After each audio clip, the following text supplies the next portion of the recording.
Voilà, bonjour à tous, j'espère que vous allez bien. Et nous allons aujourd'hui commencer par une lecture dans le Nouveau Testament, et principalement dans la première épître aux Corinthiens, où l'apôtre Paul lui-même nous rappelle que Dieu ne fonctionne pas de la même manière que les hommes, et que Dieu voit les choses différemment, contrairement aux hommes. Ce que les hommes trouvent impressionnant, attirant, bon, ne sont pas toujours agréables aux yeux de Dieu. Et 1 Corinthiens, le chapitre 1, le verset 27, nous explique cela. Et je vous invite pour faire cette lecture ensemble. Le verset 27. Mais Dieu a choisi les choses folles du monde pour couvrir de honte les sages. Et Dieu a choisi les choses faibles du monde pour couvrir de honte les forts.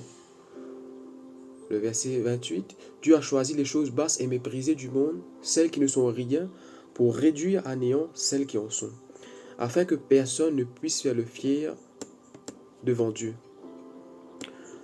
Ce passage, en d'autres mots, veut dire que Dieu a choisi les choses qui semblent ridicules, les choses qui n'ont peu de valeur dans le monde, pour remettre en question les personnes intelligentes.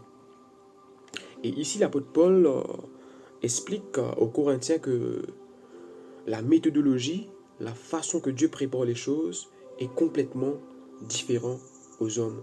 Nous voyons ici que Dieu a une méthodologie différente aux hommes.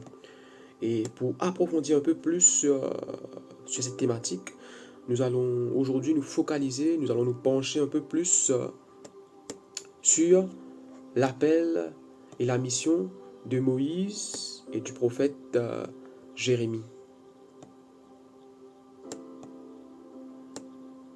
Alors, pour nous rappeler un peu aussi voilà, le contexte de cette histoire, nous allons commencer par l'histoire de Moïse. Lorsque Dieu appelle Moïse à libérer le peuple d'Israël de l'esclavage en Égypte, nous savons tous que Moïse a hésité.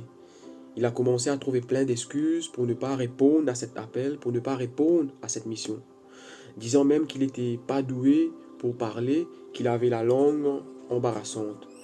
Et Exode, le verset 3, le chapitre 9 et 10, nous détaille un peu plus de cet appel et de cet refus de Moïse de ne pas vouloir aller devant le Pharaon.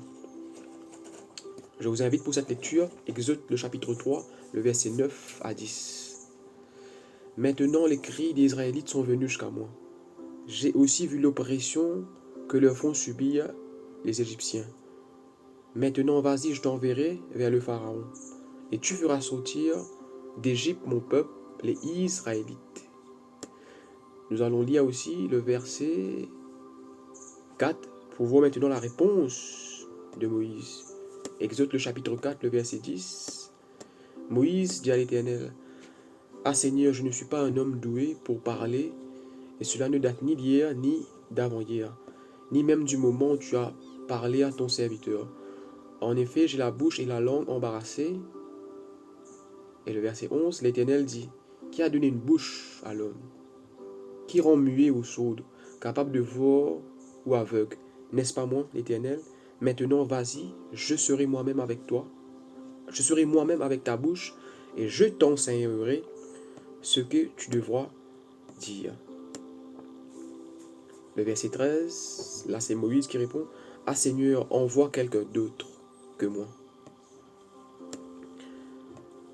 Dans cet extrait, dans ce passage, nous pouvons observer que Moïse hésite, refuse d'aller devant le Pharaon.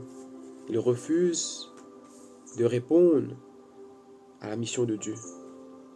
Mission qui paraît colossale, et il y a la peur, il y a le doute, il y a l'incrédulité, il y a le manque de confiance de la part de Moïse, et il trouve plusieurs excuses pour ne pas répondre à cette mission.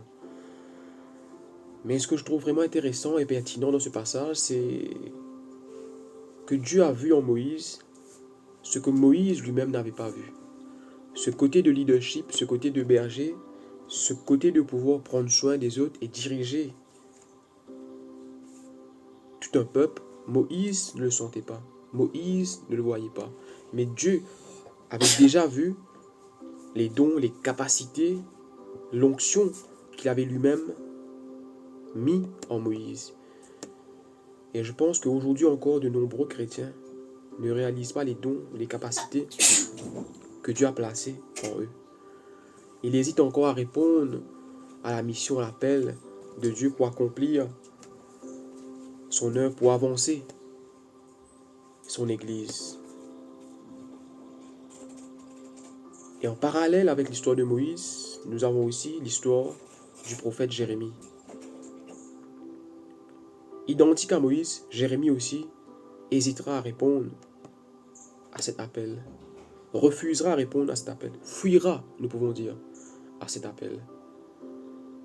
Et nous allons faire cette lecture ensemble. Jérémie, le chapitre 1, le verset 4. Jérémie, le chapitre 1, le verset 4. L'Éternel m'a dit, ne prétends pas. Jérémie, le chapitre 1, le verset 4. La parole de l'Éternel m'a été adressée. Avant de te former dans le ventre de ta mère, je te connaissais. Et avant que tu naisses, je t'avais consacré. Je t'avais désigné prophète sur les nations. Le verset 6, maintenant c'est Jérémie qui répond. J'ai répondu, ah Seigneur éternel, je ne sais pas parler, je suis trop jeune. L'Éternel m'a dit, ne prétends pas que tu es trop jeune, car tu iras trouver tous ceux vers qui je t'enverrai, et tu diras tout ce que je t'ordonnerai. N'aie pas peur d'eux, car je suis moi-même avec toi pour te délivrer, déclare l'Éternel. Puis l'Éternel a tendu la main et a touché ma bouche, avant d'ajouter, j'ai mis mes paroles dans ta bouche. Encore une fois, nous voyons face à cette mission colossale, Jérémie aussi se sent incapable et ne veut pas répondre à cette mission, ne veut pas répondre à cet appel. Et ce qui est pertinent, encore une fois dans ce passage, dans cet extrait, c'est que Dieu, l'Éternel lui-même, il a vu en Jérémie ce que Jérémie lui-même n'avait pas vu. Les capacités, les dons, l'onction que Jérémie avait, Dieu avait déjà vu ça. Et pour nous rappeler aussi quand même que il ne faut pas oublier que Jérémie avait une mission assez complexe. Jérémie, le chapitre 1, le verset 10, nous le confirme cela. Il était appelé à arracher et à démolir, mais aussi à bâtir et à planter. Cela signifie qu'il devait proclamer un message de jugement, qui est d'arracher et de démolir, mais aussi un message d'espoir et de restauration, qui était de bâtir et de planter.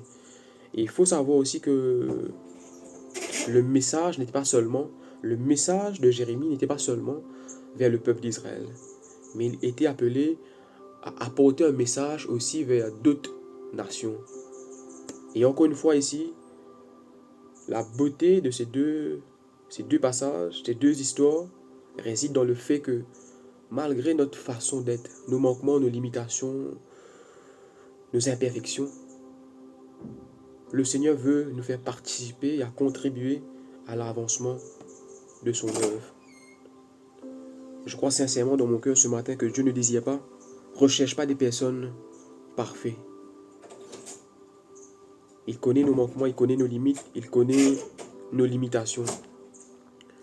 Mais je crois que le Seigneur ce matin cherche des cœurs vraiment disposés, assoiffés, fidèles, sincères pour avancer son œuvre.